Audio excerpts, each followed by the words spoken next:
नमस्कार साथियों, कैसे हैं आप सभी लोग? उम्मीद करता हूँ आप सब लोग बहुत अच्छे होंगे और आप लोगों की पढ़ाई भी बहुत अच्छे ढंग से आगे बढ़ रही होगी। साथियों, एक बार फिर से आप सभी लोगों का बहुत-बहुत स्वागत है प्राचीन भारतीय इतिहास की सीरीज में। आपको याद होगा पिछली कक्षाओं से हमने दक्षिण भारत का इतिहास पढ़ना शुरू किया है, साउथ इंडिया की हिस्ट्री पढ़ना शुरू किया है और इसी क्रम में पिछली कक्षा में हमने पल्लवों के बारे में बात कर ली थी, जिनके संस्थापक सहविष्णु थे। इसी क्रम में पिछली क्लास में हमने पल्लव के बारे में बात की थी, जिनके संस्थापक सह विष्णु थे। पल्लवों के बारे में पढ़ते समय हमने यह जाना था कि पल्लवों का शासनकाल स्थापत्य कला की दृष्टि से बहुत महत्वपूर्ण है। In the context of architect it is very very important. इन्हीं के समय, विशेष तौर पर महेंद्र वर्मन प्रथम के समय, द्रविड़ वास्तुकला की शुरुआत होती है, जब बहुत सारे रॉक कट टेम्पल अर्थात चट्टानों को काट करके मंदिर बनाए जाते हैं। इसी तरह ये कहानी आगे बढ़ती है। मामल्य श्रेणी की हमने चर्चा की, राजशह शैली के बारे में हमने पढ़ा, तो चार अलग अलग नंदीवर्धन शैली के बारे में हमने पढ़ा। तो सबसे महत्वपूर्ण हिस्सा जो पल्लवों के बारे में है वो उनकी वास्तुकला है। उम्मीद है कि पिछली क्लास आपको अच्छे से समझ में आई होगी। नए टॉपिक हैं, 2 से 3 बार आपको वीडियो देखना पड़ेगा। देखिए, बार बार रिवीजन कीजिए और जितने ज़्यादा प्रश्न आप लगा सकते हैं उतने ज़्यादा प्रश्न आप लगाइए। ठीक है।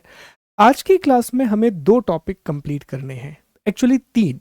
हमें चालुक्यों के बारे में बात करनी है, हमें राष्ट्रकूट के बारे में बात करनी है और हमें अन्य शासकों के बारे में बात करनी है। इतने टॉपिक हमें कंप्लीट करने हैं। चालुक्य 3 भागों में बटे हुए थे। एक कल्याणी के चालुक्य, जिसकी स्थापना तैलप द्वितीय ने की थी, वातापी के चालुक्य, जिसकी स्थापना जयसिंह ने की थी, और वेंगी के चालुक्य, जिसकी स्थापना विष्णुवर्धन ने की थी। वास्तव में वातापी और वेंगी के चालुक्य ये लगभग समानांतर चलते हैं एक दूसरे के। बाद में आते हैं कल्याणी के चालुक्य। कल्याणी के चालुक्य बाद में आए। वातापी और वेंगी लगभग एक समान काल में है, जबकि कल्याणी के चालुक्य बाद में आते हैं। इसी तरह हम बात करेंगे राष्ट्रकूट। अब जो राष्ट्रकूट हैं, इनका शासनकाल भी प्रसिद्ध है वास्तुकला के लिए। हमने पहले भी चर्चा की है कि एलोरा, जो कि महाराष्ट्र में है, वहां पर एक कैलाश मंदिर है। उस कैलाश मंदिर की स्थापना राष्ट्रकूट शासकों ने ही करवाई थी। एक चट्टान को काटकर एक विशालकाय मंदिर बनाया गया है। और फिर हमें ये छोटे छोटे वंशों के बारे में, इसके बारे में आप ज़्यादा डिटेल से पढ़ने की आवश्यकता नहीं है। बस हमें ये याद रखना होता है कि इस वंश के संस्थापक कौन हैं और किन क्षेत्रों पर इन्होंने शासन किया। बाकी कुछ और प्रश्न यहाँ से नहीं बनते हैं। हालांकि गंग वंश जरूर महत्वपूर्ण है। एक्चुअली में साथियों, यहीं पर मैं आपको बता दूं कि गंग वंश भी 2 रहे हैं। एक रहा है पूर्वी गंग और एक रहा है पश्चिमी गंग। पूर्वी गंग का शासनकाल बहुत लंबा रहा है। इन्होंने लगभग 600-700 सालों तक शासन किया है। बहुत लंबा शासनकाल रहा है दक्षिण भारत में इनका। तो बस ये छोटी छोटी बातें कई बार प्रश्न के रूप में पूछ ली जाती हैं, अन्यथा ज़्यादा सवाल नहीं आते। इसके बाद जो हमारा कल का लेक्चर होगा वो बहुत ज़रूरी होगा। उसमें हमें चोल के बारे में पढ़ना है और चोल से बहुत सारे प्रश्न बनते हैं। इसी के साथ हमारा दक्षिण भारत का इतिहास भी खत्म हो जाएगा।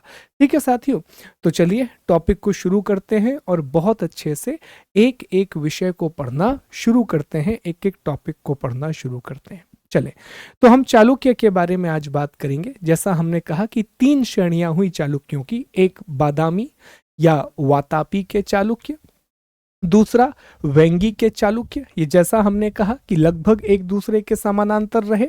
वेंगी के चालुक्य बहुत लंबे समय तक शासन करते रहे, जबकि वातापी के चालुक्यों का शासन कुछ समय तक रहा।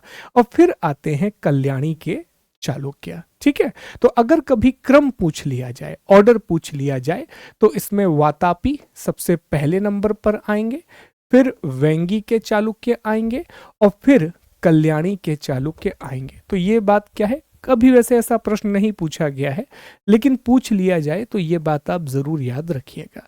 एक बार मैप में थोड़ा चीजों को आप समझ लें कि इनका शासनकाल जब था तो भारत पर और किन किन का शासनकाल चल रहा था। देख पाइए कि यहाँ पर जो जगह आप देख पा रहे हैं, मुख्य तौर पर कर्नाटक, महाराष्ट्र वाला इलाका, यहाँ पर चालुक्यों का शासन था। ठीक है। और रेवती दीपा गोवा वाला इलाका। और यहाँ आप देख पाए बादामी, बादामी ये उनकी राजधानी थी। बादामी को ही वातापी कहा जाता था। ये कर्नाटक वाले क्षेत्र में स्थित थी। इसी के समय मैत्रकों का शासन गुजरात में चल रहा था। ऊपर के क्षेत्र में आप देख पाए कि धीरे धीरे यहाँ हर्षवर्धन के शासन की शुरुआत हो रही थी। ये पुष्यभूति वंश है, ये पूरे क्षेत्र में फैल जाएगा। मौखरी, जहाँ कन्नौज पर मौखरियों का शासन था, पुष्यभूति वंश मौखरियों का भी विलय कर लेगा, मालवा के क्षेत्रों पर भी अधिकार कर लेगा। पाटलिपुत्र में परवर्ती गुप्तों का शासन चल रहा है। यहीं पर कुछ समय के बाद आपको वेंगी के चालुक्य यहाँ दिखाई देंगे। इस क्षेत्र में वेंगी के चालुक्य, और नीचे हमें पल्लवों का शासन देखने मिल रहा है, जिन्होंने कांचीपुरम को अपनी राजधानी बनाया था। तो हमें यह पता होना चाहिए कि जब चालुक्य शासन कर रहे हैं या वातापी के चालुक्य जब शासन कर रहे हैं, तो उत्तर भारत में हमें हर्षवर्धन का साम्राज्य देखने मिल रहा है। यहाँ पर गौड़ राजा शशांक का शासन देखने मिल रहा है। ये मैत्रक वंश है, वल्लभी का। दक्षिण भारत में चालुक्य के अलावा पल्लव एक बहुत महत्वपूर्ण शक्ति है जो इनके समकालीन है। साथियों, हमने पढ़ा भी था पल्लवों के बारे में। कमेंट करके मुझे बताएंगे कि किस पल्लव राजा ने वातापी कोंड की उपाधि धारण की थी जब उन्होंने वातापी पर आक्रमण किया था और एक बहुत बड़े शासक को खत्म किया था। और ये वेंगी है, यहाँ वेंगी के चालुक्यों का शासन शुरू होगा। तो ये मोटे मोटे तौर पर हमें जानकारी होनी चाहिए। फिर क्या होता है साथियों, राष्ट्रकूट के बाद इस क्षेत्र में स्थापना होती है कल्याणी के चालुक्य की। ये कल्याणी के चालुक्य वाला इलाका देखने के लिए मिलेगा। और ये वेंगी, जैसा हमने कहा, ये वेंगी वाला इलाका है। ठीक है, वेंगी वाला इलाका है साथियों जो यहाँ चलेगा। और फिर इसी के समकाल में चोल साम्राज्य की शुरुआत हो जाएगी। कुछ समय के बाद आप देखेंगे कि 1000 आते आते पल्लव खत्म हो जाएंगे और पल्लवों की जगह चोल का शासन शुरू हो जाएगा। तो ये पूरा घटनाक्रम हमें दिखाई देगा अलग अलग समय पर। तो हमें यह समझ में आया कि सर, जब बादामी के चालुक्य शासन कर रहे हैं या वातापी के चालुक्य रूल कर रहे हैं, तो हमें एक बेसिक बात समझ में आ गई। ये भारत का मैप है, इंडिया का मैप है। तो हमें ये समझ में आया कि यहाँ कर्नाटक और महाराष्ट्र वाले क्षेत्र में किसका शासन है? बादामी के चालुक्य का शासन है। ठीक है जी, बादामी के चालुक्य का शासन है। यहाँ पर वेंगी, यहाँ पर वेंगी, ठीक। इस क्षेत्र में पल्लव, यहाँ पर पल्लव। उत्तर भारत में इस इलाके में हर्षवर्धन, यहाँ हर्षवर्धन का रूल है और यहाँ मैत्रक का शासन है। इतने राजवंश आपको आसपास दिखाई देंगे। ठीक है, चलिए तो शुरू करते हैं। देखिए, इनकी राजधानी बादामी या बातापी है, जो वर्तमान में कर्नाटक के बागलकोट वाले इलाके में स्थित है। बस मोटे तौर पर आप ये याद रखिए कि इनका जो शासन है वो मुख्य रूप से कर्नाटक और महाराष्ट्र में था। कर्नाटक में जो बातापी है वो इनकी राजधानी रहा है। ठीक है साथियों, प्रमुख शासकों की हम बात करें तो इसके संस्थापक जैसे हैं पुलिकेशिन प्रथम, कीर्तिवर्मन प्रथम, मंगलेश, पुलिकेशिन द्वितीय सबसे महान शासक इस वंश का, विक्रमादित्य, फिर विनयादित्य, विजयादित्य और कीर्तिवर्मन द्वितीय। ये यहाँ के प्रमुख शासक होंगे, इंपॉर्टेंट रूलर्स होंगे। इसमें जो सबसे प्रमुख शासक है वो है पुलकेशिन द्वितीय। ये सबसे महत्वपूर्ण शासक होगा, ये सबसे इंपॉर्टेंट रूलर होगा। कई बार बहुत सीधा सवाल पूछ लिया जाता है कि पुलिकेशिन द्वितीय का संबंध किस राजवंश से था, तो आप क्या जवाब देंगे कि पुलिकेशिन द्वितीय का संबंध वातापी के चालुक्य राजवंश से था। ठीक है, Pulakeshin second was associated with the Vatapi of Chalukya dynasty. ठीक, आइए अब हम एक एक के बारे में जो महत्वपूर्ण बातें हैं वो पढ़ना शुरू करते हैं। सबसे पहले है पुलिकेशिन प्रथम। अब हमें संस्थापक के बारे में तो पता ही है। संस्थापक कौन है? जय सिंह। संस्थापक कौन है? जय सिंह। इसमें आते हैं पुलिकेशिन प्रथम। देखो, पुलिकेशिन प्रथम को वास्तविक संस्थापक माना जाता है, एक्चुअल फाउंडर माना जाता है। और इनके द्वारा अश्वमेध यज्ञ करवाया गया। अश्वमेध यज्ञ को इन्होंने परफॉर्म किया था। अब आपके दिमाग में एक प्रश्न आना चाहिए कि सर हर जगह पर हम ये पढ़ते हैं कि संस्थापक कोई और होता है, फाउंडर कोई और होता है और वास्तविक संस्थापक कोई और होता है, ऐसा क्यों सर? जैसे यहाँ पर जयसिंह जो है वो संस्थापक हैं और वास्तविक संस्थापक कौन है? पुलिकेशन प्रथम। तो ऐसा क्यों? ऐसा हमने गुप्त शासन काल में भी पढ़ा था कि गुप्त के संस्थापक श्री गुप्त को माना जाता है, जबकि गुप्त राजवंश का वास्तविक संस्थापक चंद्रगुप्त प्रथम को माना जाता है। कहानी ये है, स्टोरी यहां से शुरू होती है कि ये क्या करते हैं साथियों, ये सामंत के रूप में अपने शासन को शुरू करते हैं। जैसे एक जमीन का टुकड़ा है, उस जमीन पर छोटे से हिस्से पर अपने अधिकार की शुरुआत की, लेकिन पूरे अधिकार इनके पास नहीं होते, कंप्लीट राइट्स इनके पास नहीं होते। फिर इन्हीं में से एक व्यक्ति आता है, पुलिकेशन प्रथम टाइप का व्यक्ति, जो इस पूरे क्षेत्र पर संप्रभुता स्थापित करता है, सोवेरेनिटी इस्टेब्लिश करता है। पहले बहुत सीमित क्षेत्र पर सीमित अधिकारों के साथ जयसिंह शासन कर रहे थे, लेकिन जब पुलिकेशन प्रथम आए तो उन्होंने अपने राज्य को स्वतंत्र घोषित किया और संप्रभु घोषित किया। संप्रभु मतलब सोवरिन। सोवरिन का मतलब होता है कि अब हमारे ऊपर किसी भी शासक का दबाव नहीं होगा, हम अपने निर्णय स्वयं ले रहे होंगे साथियों, हम अपने निर्णय स्वयं ले रहे होंगे। तो इसलिए हमें संस्थापक और वास्तविक संस्थापक देखने के लिए मिलते हैं। हमें बस ये याद रखना है कि वातापी के चालुक्य के संस्थापक जयसिंह थे, जबकि वातापी चालुक्य के वास्तविक संस्थापक पुलिकेशन प्रथम थे। Founder of Vatapi Chalukya was Jaisingh, whereas actual founder of Vatapi Chalukya was Pulikeshin first. अगले जो प्रमुख राजा हैं उसमें कीर्तिवर्मन का नाम बड़ा महत्वपूर्ण है। कीर्तिवर्मन प्रथम, ये नाम बड़ा महत्वपूर्ण है। इन्होंने ही वातापी का निर्माण किया था और अपनी राजधानी बनाया था, और इन्होंने गोवा पर अधिकार किया, और गोवा को पहले रेवती द्वीप कहा जाता था। ये बहुत महत्वपूर्ण है साथियों। आप ये मैप भी अगर देख पाएं तो इस मैप में आपको ये जगह दिख रही होगी, और इस जगह को रेवती द्वीप कहा जाता था। ये जो इलाका आप देख पा रहे हैं, इस पर्टिकुलर जगह को रेवती द्वीप कहा जाता था। रेवती द्वीप, ठीक, रेवती द्वीप। अब ये प्रश्न पूछा गया है, आप एग्जाम में जाकर के देखेंगे तो पूछा गया कि गोवा का प्राचीन नाम क्या था। गोवा का प्राचीन नाम क्या था? तो गोवा का प्राचीन नाम रेवती द्वीप था, और इस पर कीर्तिवर्मन प्रथम ने अधिकार किया था, और यह चालुक्यों के एक प्रमुख बंदरगाह के रूप में काम करता था। यह चालुक्यों के एक मेजर पोर्ट के रूप में काम करता था साथियों।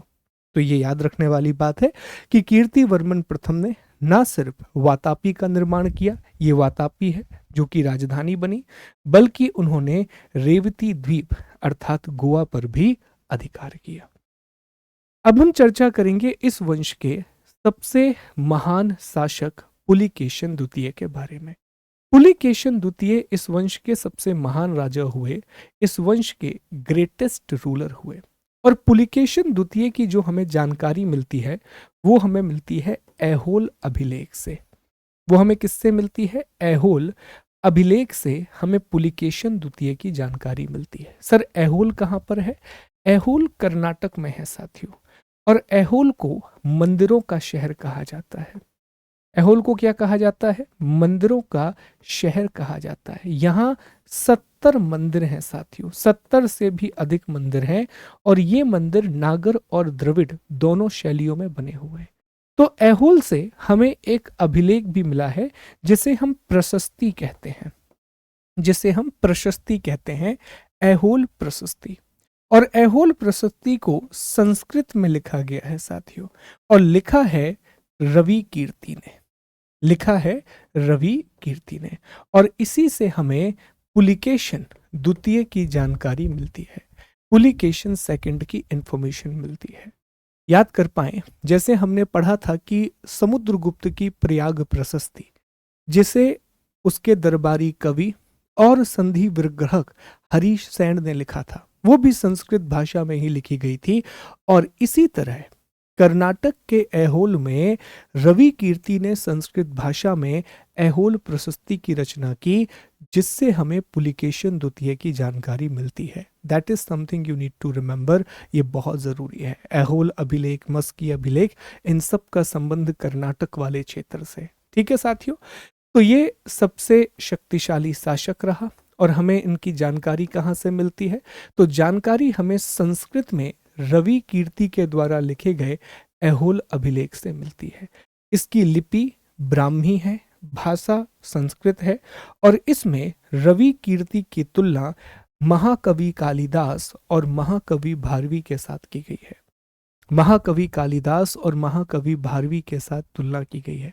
मैं चाहूंगा कमेंट करके साथियों एक बार आप जरूर बताएं कि महाकवि कालिदास की 3 रचनाएं और महाकवि भारवी की रचनाएं। कमेंट करके यह भी बताइएगा कि महाकवि भारवी जो हैं वो किस राजा से संबंधित हैं। अब देखिए, जब मैं ये सवाल करता हूं तो हो सकता है आप में से अधिकांश लोगों को आलसी आ जाए, पर यह नहीं करना चाहिए। मान लो अगर आपको याद नहीं आ रहा है तो कॉपी के पन्ने पलटने चाहिए, क्योंकि इसी बहाने आप 2-3 चीजों को और रिकॉल कर लोगे। वैसे हमने क्लास में बहुत अच्छे से पढ़ा है कि महाकवि भारवी का संबंध किससे था, उनकी किताब कौन सी थी। महाकवि कालिदास, शेक्सपियर ऑफ इंडिया, इनको भी हमने बहुत विस्तार से पढ़ा है। तो एक बार पन्ने पलटाइए, आपको सारी जानकारी मिल जाएगी। इसके बाद साथियों समझ पाए कि ये हमने पहले डिस्कस किया था कि पुलिकेशन द्वितीय और पुष्यभूति राजा हर्षवर्धन के बीच में नर्मदा के तट पर एक युद्ध हुआ था, और उस युद्ध में पुलिकेशन द्वितीय ने हर्षवर्धन को हरा दिया था। और हमने पूरी स्टोरी आपको समझाई थी कि हर्षवर्धन भी अपने राज्य का विस्तार कर रहा था और पुलिकेशन द्वितीय भी अपने राज्य का विस्तार कर रहा था। Basically they both were expanding their territory. तो वहां से मान के चलो कि यहां से उत्तर भारत से हर्ष अपना विस्तार कर रहा है, यहां से पुलिकेशन द्वितीय विस्तार कर रहा है। नर्मदा के तट पर दोनों के साम्राज्य की सीमाएं टकराने लगी, और जब दोनों की सीमाएं टकराई तो दोनों के बीच में युद्ध हुआ, और उस युद्ध में पुलिकेशन द्वितीय ने हर्षवर्धन को हरा दिया था। साथियों, जो उपाधि है वो है सत्याश्रय, परमेश्वर और दक्षिणा पथेश्वर। सत्याश्रय, परमेश्वर और दक्षिणा पथेश्वर। इसके अलावा पुलिकेशन द्वितीय ने अश्वमेध यज्ञ, वाजपेयी यज्ञ, बहु सुवर्ण यज्ञ और अग्नि स्टोम यज्ञ का आयोजन किया। यह भी कहा जाता है कि ईरान के शासक शाह खुसरो के दरबार में इन्होंने राजदूत भी भेजा था। 641 एडी के आसपास हैंसांग ने पुलिकेशन द्वितीय के राज्य की यात्रा की थी, और 642 में पल्लव राजा नरसिंह वर्मन प्रथम वातापी कोंड ने पुलिकेशन द्वितीय को हरा करके वातापी कोंड की उपाधि धारण की थी। तो ये पिछली ही क्लास में हमने पढ़ा, और अभी हमने प्रश्न भी आपसे पूछा कि बताइए वातापी कोंड की उपाधि किसने धारण की। तो ये पूरा घटनाक्रम आपको याद आ रहा होगा कि एक पल्लव राजा हुए नरसिंह वर्मन प्रथम, जिनके समय वास्तुकला का विकास हो रहा है साथियों बड़े पैमाने पर।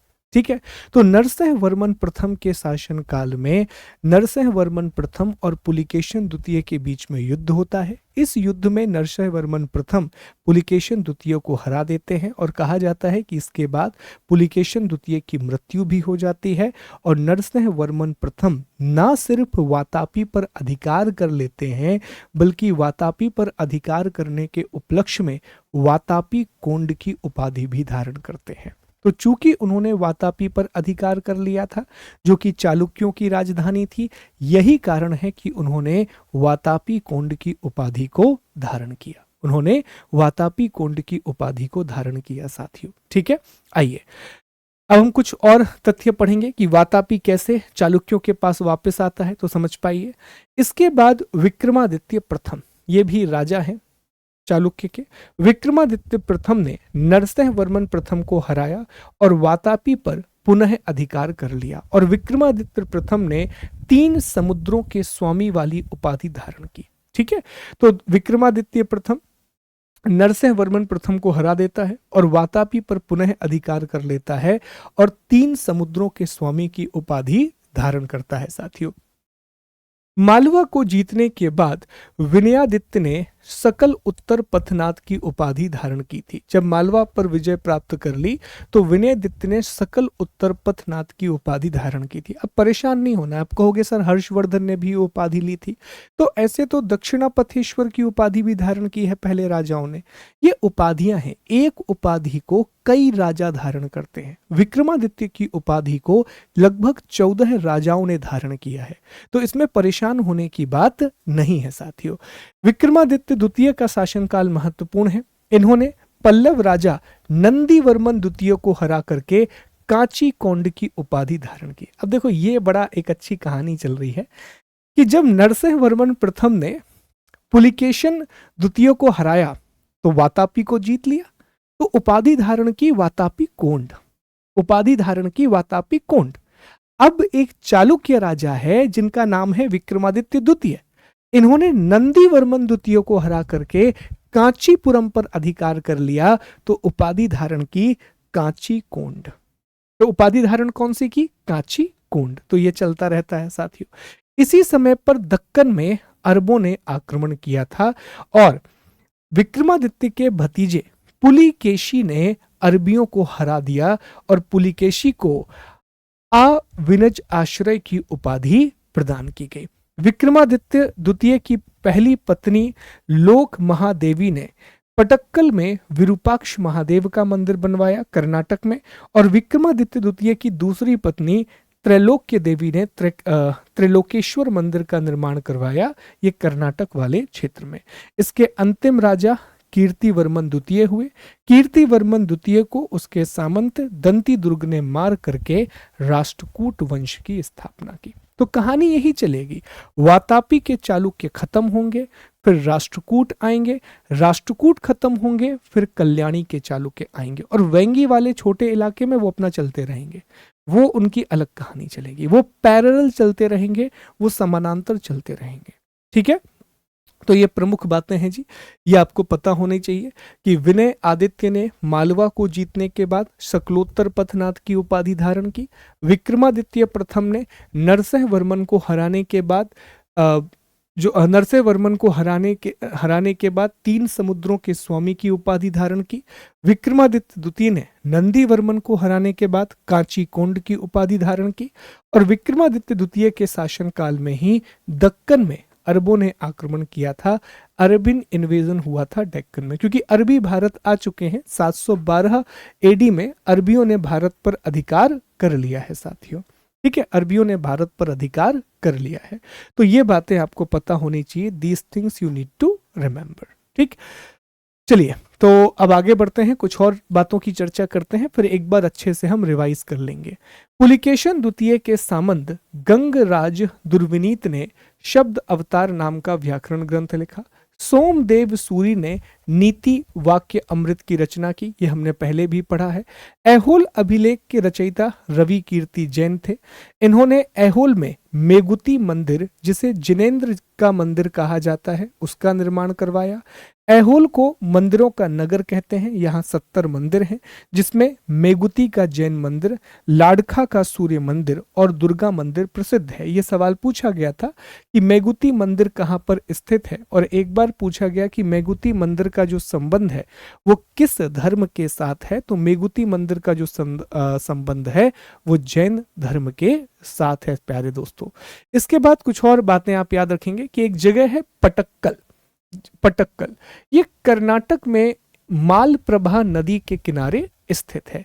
यहाँ पर बहुत सारे हिंदू और जैन मंदिर देखने मिलते हैं। यह यूनेस्को की विश्व धरोहर सूची में शामिल है। 10 मंदिरों में नागर शैली के 4 मंदिर हैं, जिसमें पापनाथ का मंदिर प्रसिद्ध है। द्रविड़ शैली में विरूपाक्ष मंदिर, जिसे लोकेश्वर, देखो वो वाला विरूपाक्ष नहीं है, ये दूसरा विरूपाक्ष है। और त्रिलोकेश्वर मंदिर, जिसे मल्लिकार्जुन मंदिर कहा जाता है। और संगमेश्वर मंदिर प्रसिद्ध है। कहा जाता है कि वातापी के चालुक्य का जो राज्य अभिषेक होता था वो पटक्कल में ही होता था। तो पटक्कल एक इंपॉर्टेंट जगह है कर्नाटक में, जहां इन्होंने 10 मंदिरों का निर्माण करवाया, और जो मंदिर बने वो हिंदू और जैन धर्म से संबंधित बने थे साथियों। हिंदुइज्म और जैनिज्म से जुड़े हुए थे।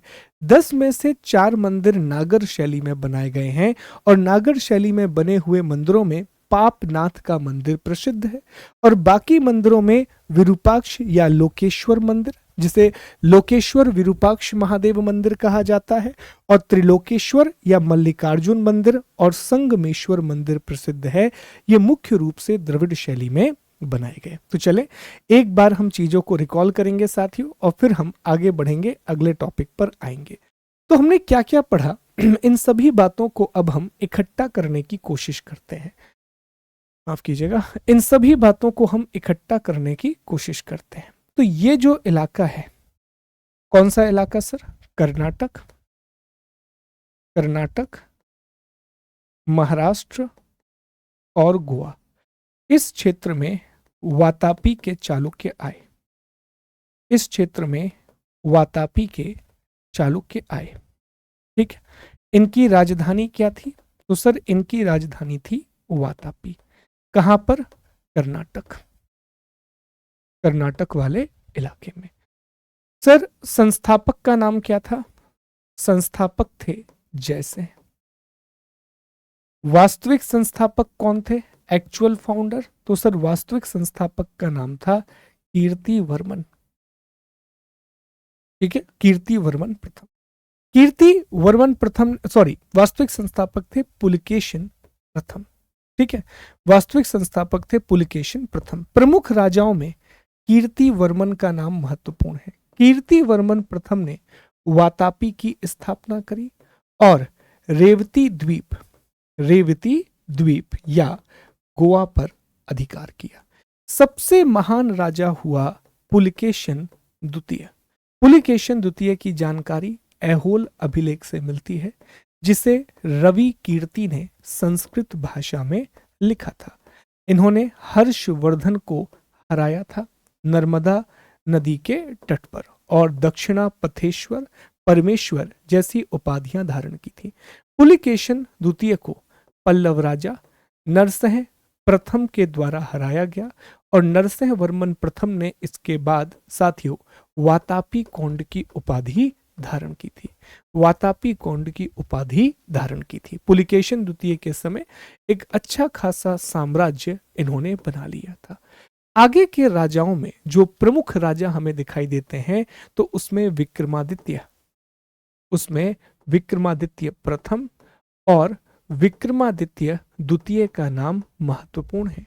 विक्रमादित्य प्रथम ने पल्लव राजा को हरा करके कांची कुंड की उपाधि धारण की थी। वहीं विक्रमादित्य द्वितीय के शासनकाल में उनकी पत्नियों ने जो पटक्कल नाम की जगह है कर्नाटक में, जहां पर चालुक्य राजाओं का राज्य अभिषेक होता था, वहां मंदिरों का निर्माण कराया। पटक्कल में हिंदू और जैन मंदिर पाए जाते हैं, जिसमें से 4 मंदिर नागर शैली में बने हैं और 6 मंदिर द्रविड़ शैली में बने हैं। द्रविड़ शैली में बने हुए मंदिरों में त्रिलोकेश्वर मंदिर या मल्लिकार्जुन मंदिर, दूसरा लोकतेश्वर या विरूपाक्ष शिव मंदिर बेहद प्रसिद्ध है साथियों। यहाँ जैन और हिंदू धर्म के मंदिर बने हुए हैं। जैन मंदिरों में ऐहोल को मंदिरों का नगर कहा जाता है। 70 से भी अधिक मंदिर हैं।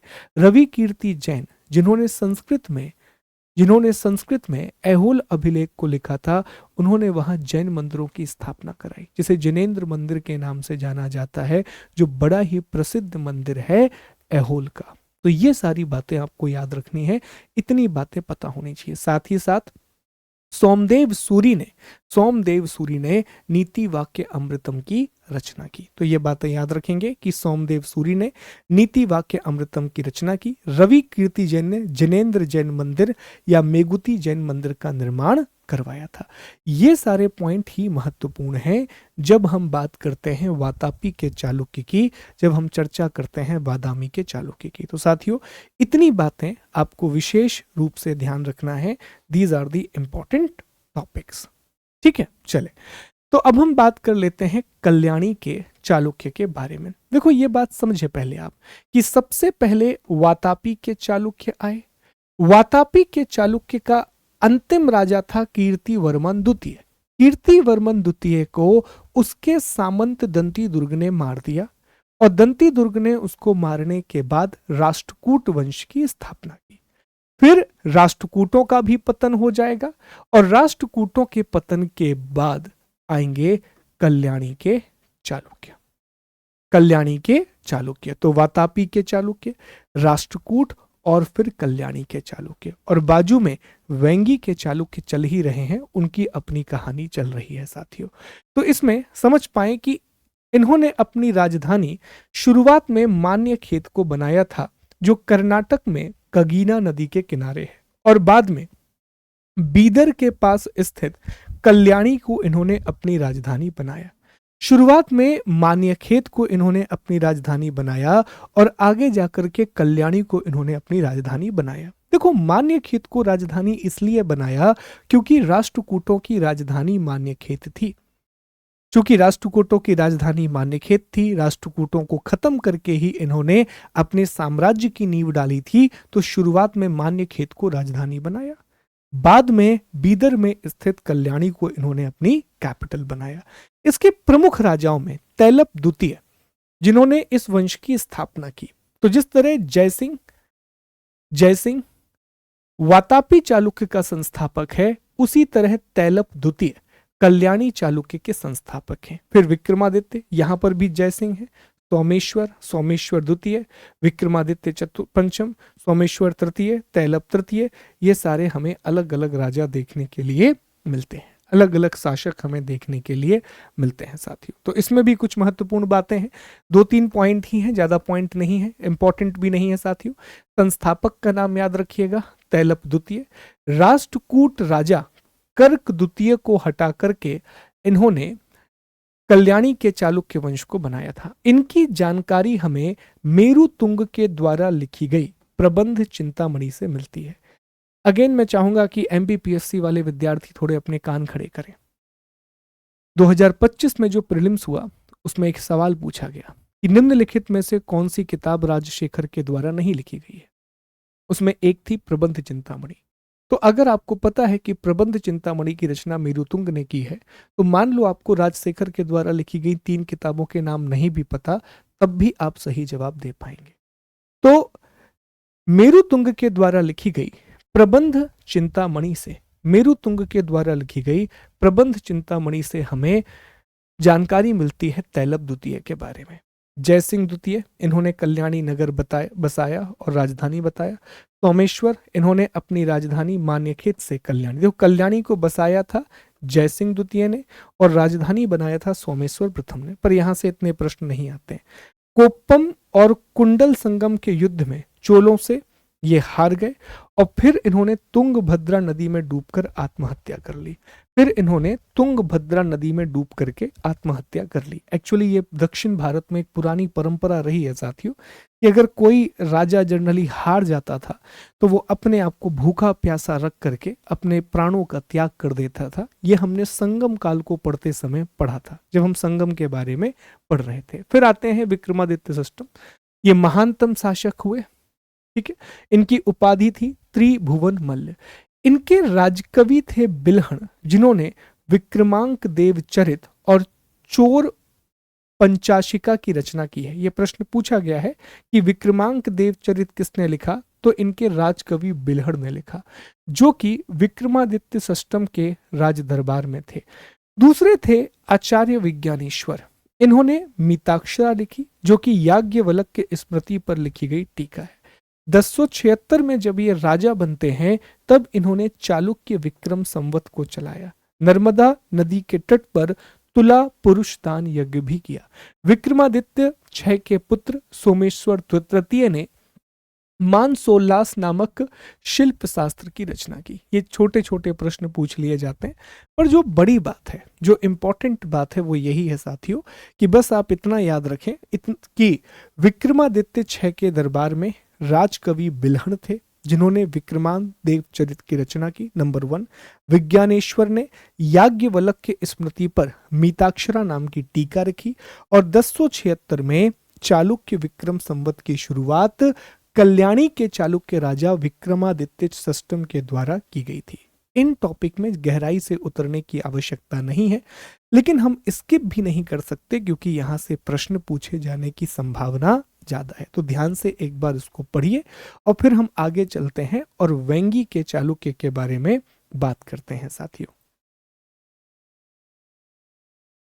चलिए साथियों, तो आगे बढ़ते हैं और अब थोड़ी सी चर्चा हम वेंगी के चालुक्य के बारे में कर लेते हैं। देखिए, ध्यान से थोड़ा सा समझिएगा।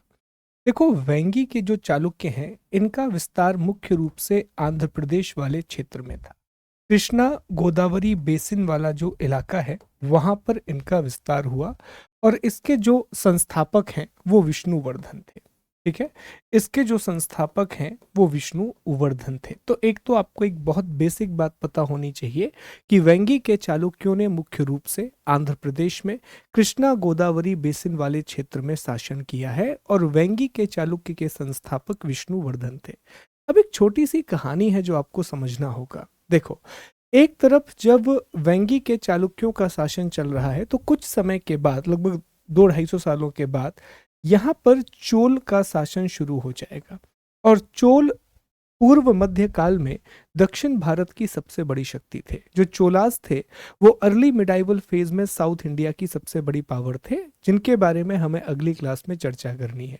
तो यहाँ स्टोरी कुछ इस तरह से है साथियों कि चालुक्य के वेंगी राजा होते हैं जिनका नाम है दानवर्ण।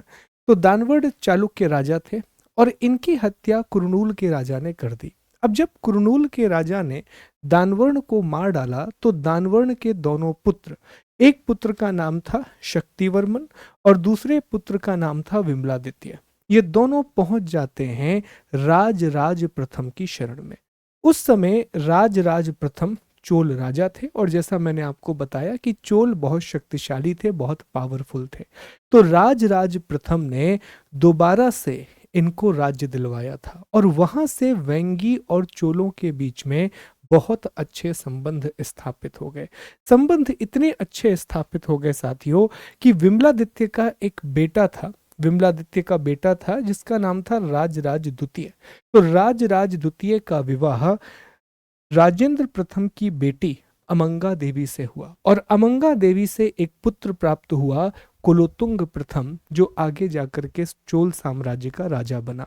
क्योंकि संतान नहीं थी तो कुलोतुंग प्रथम एकमात्र विकल्प था। तो कुलोतुंग प्रथम जब राजा बना तो उसी के साथ वेंगी के चालुक्यों का शासन खत्म हो गया और वेंगी का जो राज्य है वो पूरी तरह से मिल गया चोलों के अंतर्गत। तो बस ये बेसिक स्टोरी भी आपको याद रखेंगे तब भी काम बन जाएगा। अलग से कोई ऐसा सवाल नहीं पूछा जाता है या कोई भी बहुत मुश्किल सवाल यहाँ से नहीं पूछा जाता है। तो इस तरह साथियों हमने चालुक्य के बारे में पढ़ लिया। हालांकि अभी एक चालुक्य और बचे हैं, वो अलग हैं, जो हमें पूर्व मध्यकाल में पढ़ने हैं, जो हमें अर्ली मिडाइवल में पढ़ने हैं।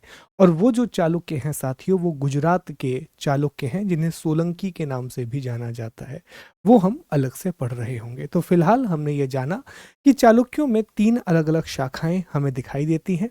एक तो वातापी के चालुक्य जहां पुलिकेशन द्वितीय जुड़ा हुआ है, फिर वेंगी के चालुक्य जो आंध्र प्रदेश में कृष्णा गोदावरी बेसिन कुलोतुंग प्रथम उसी वंश का था जो चोल राजा बना, और एक हुए कल्याणी के चालुक्य, राष्ट्रकूटों के बाद जिन्होंने शासन स्थापित किया वो कल्याणी के चालुक्य थे। तो ये हमारा चालुक्य वंश कंप्लीट होता है, चालुक्य डायनेस्टी कंप्लीट होती है। देखिए, मैं ये बार बार आपसे कह रहा हूँ कि मुझे पता है कि ये टॉपिक कंपैरेटिवली आपको मुश्किल लगेंगे और रीजन बड़ा साफ है कि चाहे आप इतिहास की खुद से कोई किताब पढ़ें या सामान्यतः आप किसी शिक्षक से पढ़ें, ये टॉपिक बहुत हड़बड़ी में निकाल दिए जाते हैं और इसलिए हम यहाँ थोड़ी ज़्यादा मेहनत कर रहे हैं। यहाँ पर भी पल्लव पे हमने बहुत मेहनत की, हम चोल पर भी मेहनत करेंगे और पूर्व मध्यकाल में भी मेहनत करेंगे। तो 1-2 बार जब आप इन्हें पढ़ लोगे, इसलिए इन वीडियोस को ज़्यादा बार देखो। 2-3 बार ये वीडियो देखने से ये जो नाम है, ये जो कहानियाँ हैं, ये आपके लिए कॉमन साउंड करने लगेंगी। तो थोड़ा ध्यान आपको ज़्यादा लगाना पड़ेगा साथियों, ठीक है। चलें तो आगे बढ़ेंगे। अब हम चर्चा करेंगे राष्ट्रकूट वंश की। यह सेकंड लास्ट टॉपिक है हमारी आज की क्लास का। तो राष्ट्रकूट वंश के संस्थापक का नाम है दंती दुर्ग। राष्ट्रकूट वंश के संस्थापक का नाम है दंती दुर्ग। कई बार यह प्रश्न पूछा जा चुका है अलग अलग परीक्षाओं में। राष्ट्रकूटों का शासन भी पल्लवों की तरह जाना जाता है वास्तुकला के लिए। अगर आप शासन के तौर पर देखेंगे तो कुछ बहुत बड़ा महत्व नहीं है। दूसरा, राष्ट्रकूट जाने जाते हैं त्रिपक्षीय संघर्ष के लिए। याद होगा आपको, जब हम हर्षवर्धन के बारे में पढ़ रहे थे तो वहां हमने त्रिपक्षीय संघर्ष के बारे में पढ़ा था कि कन्नौज को लेकर के गुर्जर प्रतिहार, पाल और राष्ट्रकूटों के बीच में संघर्ष हुआ। राष्ट्रकूट सक्रिय रूप से उत्तर भारत की राजनीति में भाग लेने वाला दक्षिण भारत का एक साम्राज्य था जिसने सक्रिय रूप से उत्तर भारत की राजनीति में भाग लिया। और दूसरा, ये जाने जाते हैं एलोरा में बने हुए कैलाश मंदिर के लिए। इनकी राजधानी मान्यखेत थी। हमने ये डिस्कस भी किया था कि जब कल्याणी के चालुक्यों ने राष्ट्रकूटों को हटा करके अपनी शासन को स्थापित किया तो शुरुआत में उनकी राजधानी मान्यखेत थी। बाद में उन्होंने मान्यखेत की जगह अपनी राजधानी बनाया था कल्याणी को। ठीक है, चले। प्रमुख शासकों में कृष्ण प्रथम, ध्रुव, गोविंद तृतीय। अमोघ वर्ष का नाम बड़ा इंपॉर्टेंट है। दुंतीदर्ग अमोघ वर्ष, कृष्ण द्वितीय, इंद्र तृतीय, कृष्ण तृतीय, ये अलग अलग राजा हुए हैं। तो इसमें साथियों दंती दुर्ग का नाम जरूरी है, कृष्ण प्रथम का नाम जरूरी है, ध्रुव का नाम जरूरी है और अमोघ वर्ष का नाम जरूरी है। ये कुछ महत्वपूर्ण नाम है जहां से प्रश्न बनने की संभावना सबसे ज्यादा है।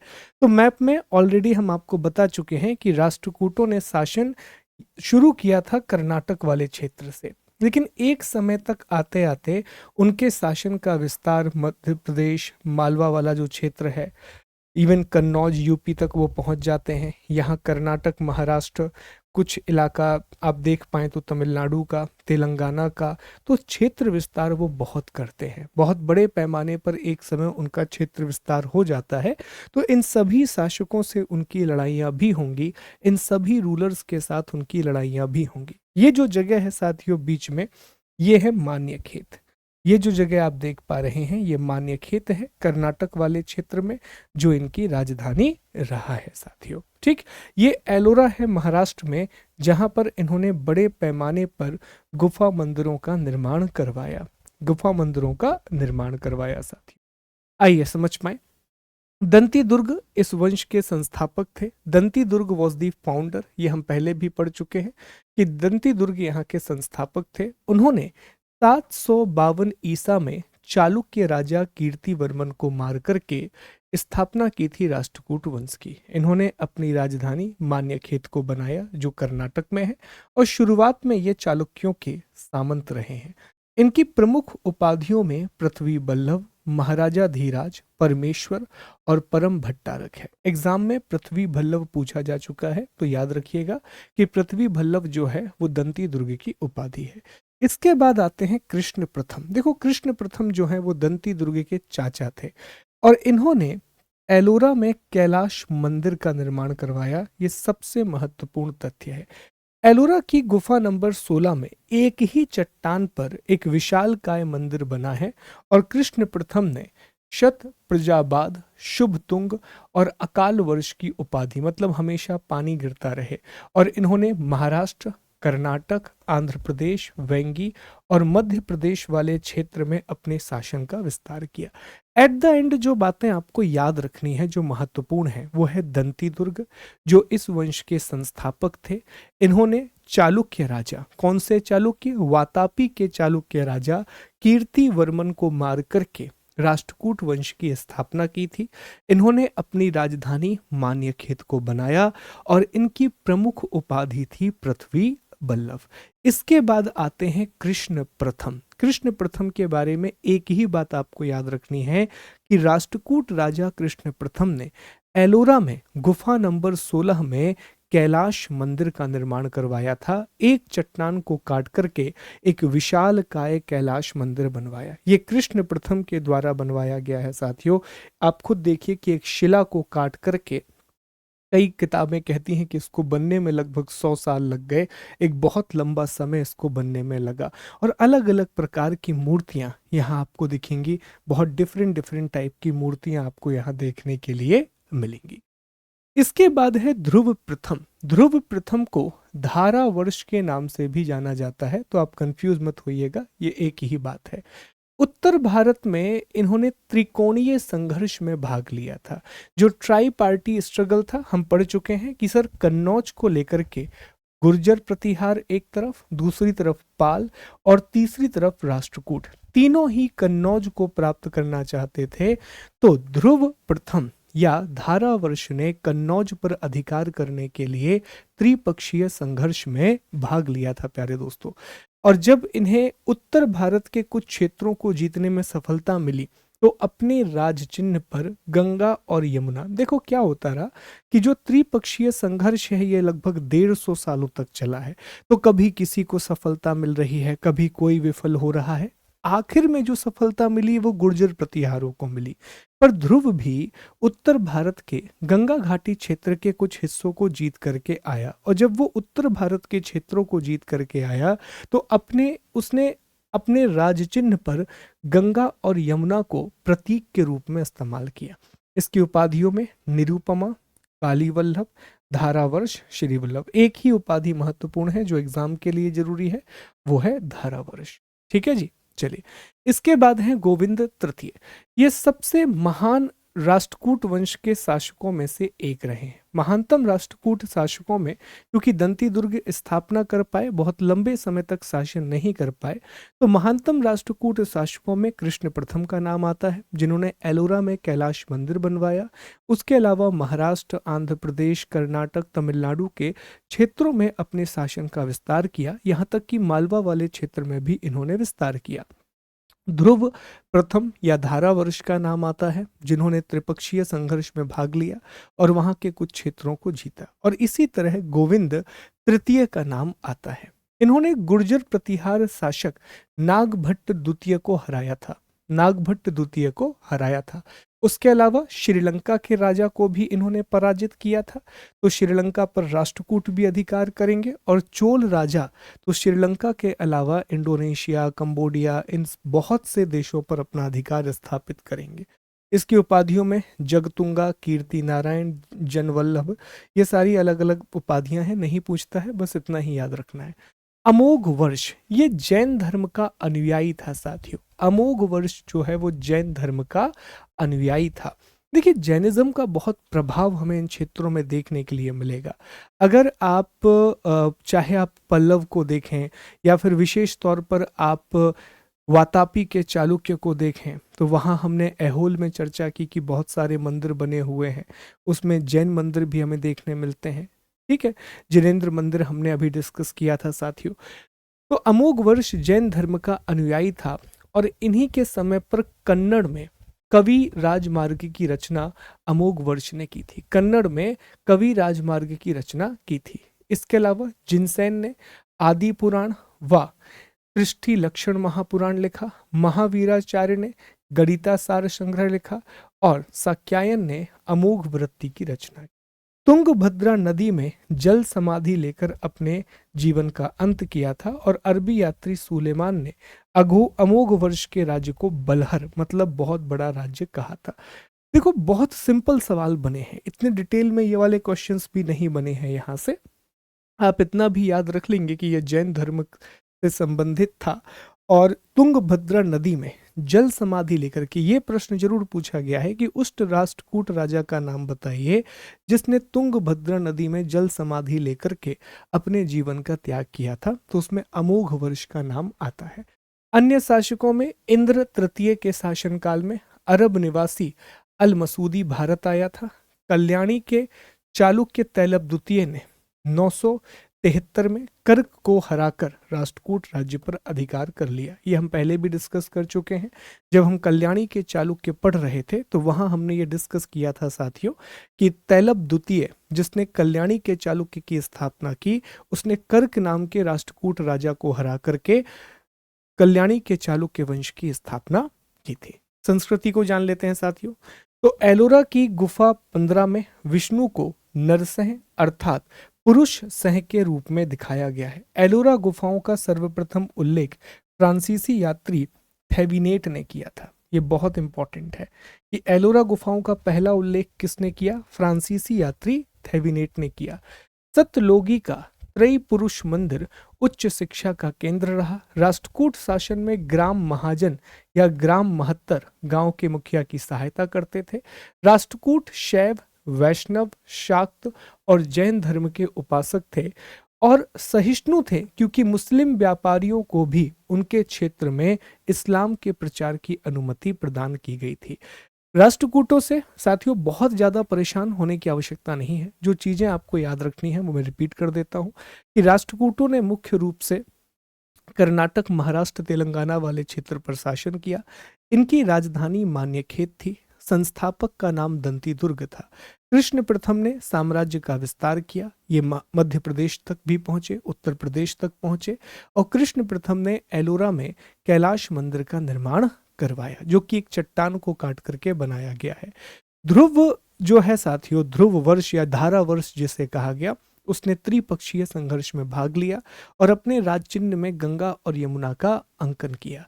आगे जाकर के ये जैन, शैव, वैष्णव और शाक्त धर्म के अनुयायी थे। अमोघ वर्ष एक जैन अनुयायी था जिसने तुंगभद्रा नदी में जाकर के अपने प्राणों की आहुति दे दी। बस इतना याद रखेंगे, दैट्स इट। और बाद में कल्याणी के राजा तैलप द्वितीय ने कर्क नाम के राजा को मार करके राष्ट्रकूटों को खत्म किया और कल्याणी में चालुक्य वंश की स्थापना की। ठीक, और राजधानी इनकी मान्यखेत थी जो कर्नाटक में थी। तो यह भी टॉपिक हमारा कंप्लीट हो गया साथियों। अब ये समझ पाए कि अन्य शासक कौन कौन से हैं, अदर रूलर्स कौन कौन से हैं। देखिए, समझ पाइए कि हमने दक्षिण भारत का इतिहास पढ़ना शुरू किया था। हमने पल्लवों के बारे में पढ़ लिया, हमने चालुक्य के बारे में पढ़ लिया, हमने राष्ट्रकूट के बारे में पढ़ लिया। अब बचे हैं चोल, जो हमें अगली क्लास में पढ़ना है। उससे पहले छोटे छोटे राजवंश जिन्होंने छोटे छोटे क्षेत्रों पर शासन किया। तो इसमें एक नाम आता है यादव। यादव वंश ने मुख्य रूप से देवगिरी, महाराष्ट्र वाले क्षेत्र में शासन किया था। यादवों ने मुख्य रूप से देवगिरी, महाराष्ट्र में शासन किया था। इसके संस्थापक थे भिल्लम पंचम। भिल्लम पंचम ने स्थापना की थी। सबसे महत्वपूर्ण राजा हुए सिंधड़। और संगीत शास्त्री सारंग देव ने संगीत रत्नाकर नाम का ग्रंथ लिखा था। अंतिम स्वतंत्र शासक इसके रामचंद्र हुए, जिसे मलिक काफूर ने हराया था। अब यहां से आप देखोगे कि मध्यकालीन भारतीय इतिहास की शुरुआत हो जाएगी। देखिए साथियों, हम आपको एक टॉपिक पढ़ाएंगे, खिलजी वंश। खिलजी वंश में हम अलाउद्दीन खिलजी के बारे में पढ़ेंगे और अलाउद्दीन खिलजी का सेनापति था मलिक काफूर। अलाउद्दीन खिलजी ने मलिक काफूर को दक्षिण भारत के अभियान पर भेजा था और कहा था कि दक्षिण भारत के राज्यों को जीत करके आना है। तो वो इसी अभियान पर दक्षिण भारत में था। तो इसी क्रम में साथियों, ये जो यादव है, ये देवगिरी पर शासन करते थे। ये देवगिरी वाले क्षेत्र पर शासन करते थे। तो यहाँ के जो आखिरी स्वतंत्र राजा हुए वो रामचंद्र हुए। रामचंद्र यहाँ के आखिरी स्वतंत्र राजा हुए हैं। उसके अलावा फिर कभी खिलजी, कभी तुगलक, लगातार किसी ना किसी से संघर्ष चलता रहा। तो आगे जब हम रामचंद्र की चर्चा करेंगे तो वो देवगिरी के यादव वंश से संबंधित थे। आपको बस इतना याद रखना है। यादव के बाद दूसरे हैं होयसाल वंश, होयसाल डायनेस्टी। होयसाल वंश की स्थापना विष्णुवर्धन ने की थी। इनकी राजधानी द्वार समुद्रम थी, जो कर्नाटक में है साथियों। द्वार समुद्रम इनकी राजधानी थी, जो कर्नाटक में है। ये होयसाल है साथियों, ये इस वाले इलाके में, हलीबीडू। ठीक है, द्वार, आज इस इलाके को हम हलीबीडू के नाम से जानते हैं। कर्नाटक में है ये हलीबीडू। मैप लगाया है हर जगह ताकि आपको समझ में आए। तो इन्हें कहा जाता है द्वार समुद्रम के होयसाल। बहुत छोटे सवाल बनते हैं कि होयसाल कहां पर शासन करते थे। इतना बेसिक क्वेश्चन आपसे पूछ लिया जाएगा, तो याद रखना ही, कर्नाटक वाले क्षेत्र में शासन करते थे साथियों। और इनके अंतिम शासक वीर भल्लाल तृतीय हुए। इनको भी मलिक काफूर ने, मलिक काफूर जब दक्षिण की विजय पर निकला तो उसने यादव, नीचे होयसाल, देखो आप समझ पाए, यहाँ यादव का शासन चल रहा है, यहाँ गंग वंश का शासन चल रहा है, यहाँ काकतीय वंश का शासन है, यहाँ होयसाल वंश है, फिर यहाँ चोल हैं, चेर हैं, पांड्य हैं। ये बहुत सारे राजवंश आपको देखने के लिए मिलेंगे साथियों। यहाँ बहुत सारे राजवंश आपको देखने के लिए मिलेंगे। तो होयसाल कहाँ पर शासन कर रहे थे? कर्नाटक में। इनकी राजधानी क्या थी? द्वार समुद्रम, जिसे वर्तमान में हम हलेबीडु कर्नाटक में स्थित है। फिर एक है कदम्ब वंश। याद कर पाए, अगर किसी ने प्रश्न पढ़ा हो एमपीपीएससी के जो विद्यार्थी हैं, अगर उन्हें याद आ रहा हो कि यहाँ से भी प्रश्न पूछा जा चुका है, कदम्ब वंश से भी प्रश्न पूछा जा चुका है। कदम्ब वंश के संस्थापक का नाम है मयूर शर्मन। मयूर शर्मन ये विद्या अध्ययन के लिए कांचीपुरम में रहता था और इन्होंने अपनी राजधानी वैजंती या जिसे बनवासी के नाम से भी जाना जाता है, तो यहाँ इस क्षेत्र में कदम्ब वंश का शासन रहा। इसकी कहानी बड़ी इंटरेस्टिंग है कि मयूर शर्मन नाम का एक राजकुमार आकर के कांचीपुरम में अध्ययन करता था और कांचीपुरम में उसे बहुत अपमानित किया गया और इसी अपमान का बदला लेने के लिए उसने कदम्ब राज्य को एक बड़े अच्छे स्तर पर, उस समय के हिसाब से हम देखें तो एक अच्छे स्तर पर उसने कदम्ब के राज्य की स्थापना की थी। तो मयूर शर्मन कदम्ब राज्य के संस्थापक हैं जिनकी राजधानी वैजंती या बनवासी थी। गंग वंश, अब देखो गंग वंश जो रहे हैं वो दो रहे हैं साथियों। जब आप गंग वंश को देखते हैं तो ये दो रहे हैं, एक पूर्वी जो कि उड़ीसा में रहे, जो सबसे महान रहे, और एक रहे पश्चिमी। पश्चिमी कुछ समय के लिए रहे, पूर्वी बहुत लंबे समय तक चलता रहा। तो पूर्वी गंगवंश और पश्चिमी गंगवंश, और पूर्वी गंगवंश भारत के उन राजवंशों में से एक है जिन्होंने बहुत लंबे समय तक शासन किया है। बहुत सारे राज्य आए लेकिन किसी ना किसी रूप में गंगवंश का अस्तित्व बना रहा। तो इसकी स्थापना ब्रजहस्त पंचम के द्वारा की गई थी। इनकी राजधानी शुरुआत में कुवलाल थी और बाद में इनकी राजधानी तलकाड हो गई। गंग शासक माधव प्रथम ने दत्तक सूत्र पर टीका भी लिखी है। देखिए गंग वंश को जरा समझ पाइए साथियों, थोड़ा सा इसको समझने की कोशिश करें तो दो जगह रहा है, एक पूर्वी गंग वंश है और एक पश्चिमी गंग वंश है। माफ कीजिए मैं उल्टा बोल दिया था। पश्चिमी गंग वंश ने बहुत लंबे समय तक शासन किया है। जो पश्चिमी गंग वंश है इनका शासन काल बहुत लंबा रहा है। ठीक है, पश्चिमी गंग वंश आप देख पाए तो 250 एडी से लेकर के लगभग 1000 एडी तक शासन करते रहे। पूर्वी गंगवंश ने भी लगभग 400 सालों तक शासन किया। पश्चिमी गंगवंश का क्षेत्र मैसूर था, पूर्वी गंगवंश का क्षेत्र कलिंग था। इसकी स्थापना कोंकणी वर्मन ने की थी, इनकी स्थापना अनंत वर्मन ने की थी। इनके आदि पुरुष जो हैं वो ब्रजहस्त माने जाते हैं। राजधानी कोलार थी, बाद में तलकाडू हो गई, इनकी कलिंग नगर ही राजधानी थी। तो ये बस एक बेसिक जानकारी होनी चाहिए। और एक है काकतीय वंश, अभी आपको दिखाया था। देखिए सारे हैं, ये गंग दिखेंगे, यहाँ काकतीय दिखेंगे, होयसाल दिखेंगे, ये सब। तो काकतीय जो है साथियों, काकतीय वंश, इनके संस्थापक का नाम है बीटा प्रथम। इनकी राजधानी अमकोंड थी और बाद में इन्होंने वारंगल को अपनी राजधानी बनाया। वारंगल को सबसे प्रमुख शासक इनके गणपति हुए और यहाँ पर एक राजकुमारी भी हुई जिनका नाम है रुद्रम्मा देवी, जिन्हें रायगज केसरी कहा जाता था। रायगज केसरी रुद्रम्मा देवी, जिन्होंने लगभग 35 वर्षों तक शासन किया, ऑलमोस्ट 35 ईयर्स तक रूल किया। और इस समय एक यात्री आते हैं, उनका नाम भूल रहा हूँ साथियों, एक यात्री हैं शायद तक मार्को पोलो, या एक यात्री हैं जिन्होंने Rudramma, I think Marco Polo ही है, उन्होंने रुद्रम्मा देवी का उल्लेख किया है कि इन पूरे क्षेत्र में पांड्य से मिलता जुलता यह शासन था, तो इस क्षेत्र पर एक महिला शासिका रुद्रम्मा देवी का शासन चल रहा था। यहीं से यह प्रश्न पूछा जाता है साथियों कि रुद्रम्मा देवी जिन्होंने लगभग 35 वर्षों तक शासन किया, वो किस राजवंश से संबंधित थी?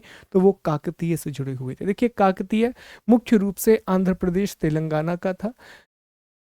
गणपति जैसा अभी हम देख पाए। इसके बाद इनकी पुत्री हुई रुद्रम्मा देवी, इनका विवाह हुआ भदेश्वर से, चालुक्य राजा थे। फिर इनकी पुत्री हुई आगे मागडम्मा देवी, इनका विवाह महादेव के साथ हुआ, जहां से इनको 2 बेटे हुए, रुद्र प्रताप देव और अनंत देव। तो काकतीय देखिए इस क्षेत्र पर, इतने बड़े क्षेत्र पर काकतीय वंश का शासन था। तो काकतीय इनकी राजधानी थी वारंगल। तो सबसे महत्वपूर्ण शासक इसमें रुद्रम्मा देवी ही हैं, जिनके बारे में पता होना। ये ईस्टर्न गंगा है, पूर्वी गंग वाला वंश है। ये दिल्ली सल्तनत का विस्तार हो गया है। यहाँ होयसाल वंश है जिनकी राजधानी द्वार समुद्रम है। यहाँ पांड है, यहाँ भी मार्को पोलो आया था और इन क्षेत्रों में भी मार्को पोलो आया था। तो रुद्रम्मा देवी का नाम बड़ा महत्वपूर्ण है। That is something you need to remember, ये आपको याद रखना है। साथियों, इतिहास में एक और वंश की चर्चा की गई है। उड़ीसा में एक वंश रहा जिसका नाम है भौमकर वंश। कहा जाता है कि भौमकर वंश में लगभग 18 शासकों ने शासन किया और इन 18 में से एक तिहाई जो शासक हैं वो महिलाएं थी। तो कई बार हो सकता है कि एक प्रश्न के रूप में ऐसे पूछ लिया जाए कि भौमकार वंश किस लिए प्रसिद्ध रहा। तो भौमकार वंश उड़ीसा में था और यहाँ 18 लोगों ने शासन किया है और 18 में से साथियों मान के चलिए कि लगभग एक तिहाई महिलाएं रही हैं। तो इसी के साथ हमारे दक्षिण भारत के इतिहास में हम पूर्व मध्यकाल में हैं साथियों। और पूर्व मध्यकाल के इस क्रम में हमने दक्षिण भारत के इतिहास को पढ़ते समय, साउथ इंडिया की हिस्ट्री को पढ़ते समय लगभग लगभग हमने सभी राजवंशों की बात कर ली है। एक बहुत महत्वपूर्ण राजवंश अभी रह गया है जिसका नाम है चोल। बाकी हमने पल्लवों के बारे में पढ़ लिया, सहविष्णु, हमने कल्याणी के चालुक्य, वातापी के चालुक्य और वेंगी के चालुक्य के बारे में पढ़ लिया। हमने राष्ट्रकूट के बारे में पढ़ लिया, यादव, होयसाल, कदम, गंग और काकतीय, इनके बारे में भी हमने बहुत विस्तार से पढ़ लिया। उम्मीद है साथियों कि ये क्लासेस आपको हेल्प करेंगी। बहुत अच्छे से इनको पढ़ते रहिए, आगे बढ़ते रहिए। जय हिंद, जय भारत। मिलते हैं अगली क्लास में जहां हम चोलों के बारे में पढ़ेंगे। Thank you.